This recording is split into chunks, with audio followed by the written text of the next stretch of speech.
NHM संविदा स्वास्थ्य कर्मचारी संघ मध्य प्रदेश के खरगोन जिले में एनएचएम संविदा स्वास्थ्य कर्मचारी द्वारा अपनी बिंदुवार समस्या को लेकर मुख्यमंत्री के नाम खरगोन जिला कलेक्टर कार्यालय पहुंचकर ज्ञापन सौंपा गया। प्रदेश अध्यक्ष विजय ठक्कर एवं खरगोन जिला अध्यक्ष ममता हिरेवी ने बताया कि संविदा स्वास्थ्य कर्मचारी के रूप में विगत 15 वर्षों से कार्यरत मतलब काम कर रहे हैं। सरकार ने 2023 में विज्ञप्ति निकाली गई थी, उसके अंतर्गत हमने फॉर्म डाला था और हम मेरिट लिस्ट में भी आए, लेकिन 2023 में नियम के अंतर्गत हम लोगों को बाहर कर दिया गया। 2005 से हम काम कर रहे हैं। हम लोगों ने कोर्ट में अनुमति लेकर हमने एग्जाम भी दी।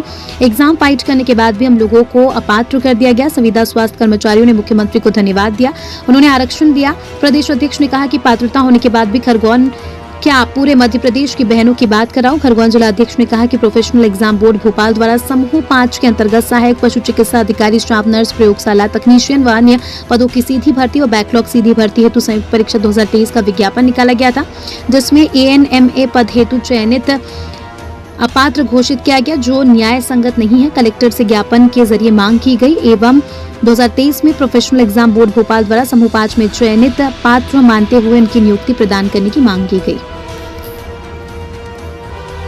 ये आज जो कलेक्टर ऑफिस में आप आवेदन देने आए हैं, किस कारण?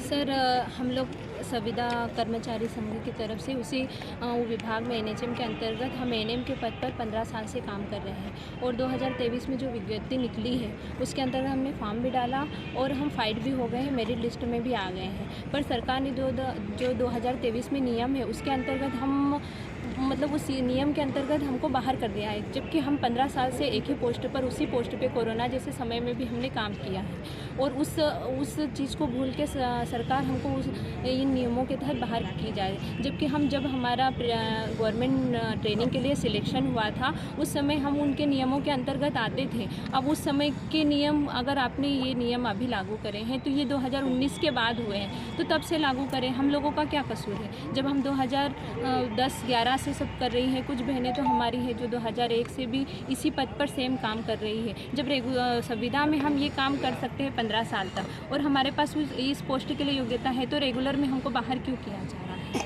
क्या नाम है आपका? चेतना चौहान, ANM। मैम, ये आज ये कलेक्टर साहब को ज्ञापन दिया, क्या मामला था? हम बहनें इसलिए इकट्ठी हुई हैं कि हम लोगों ने 2023 में विज्ञप्ति निकली थी, उसमें 3 कारण थे। इसके लिए हम लोगों ने कोर्ट से अनुमति लेकर एग्ज़ाम तो दी, किंतु एग्ज़ाम फाइट करने के बाद भी हम लोगों को अपात्र घोषित कर दिया गया है। मेरिट लिस्ट में भी आई हैं और बहुत सी क्वालिफाई भी हो गई हैं, उसके बावजूद भी हम लोगों को कहा गया है कि आप नियमों के अंतर्गत नहीं आते हो।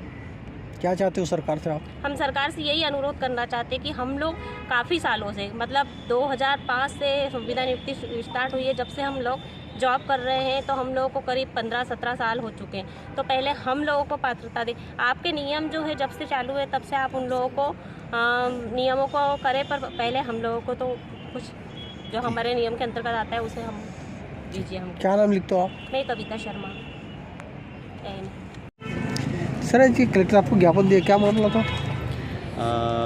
एनएचएम संविदा स्वास्थ्य कर्मचारी संगठन की ओर से ज्ञापन था। इसमें जो हमारी ANM बहनें हैं, प्रदेश की समस्त ANM बहनें, जिसमें खरगोन जिले की ANM बहनें आज इकट्ठी हुई हैं, मुख्यतः सरकार से हमने पहले भी मांग करी है कि संविलियन किया जाए हमारी ANM बहनों को।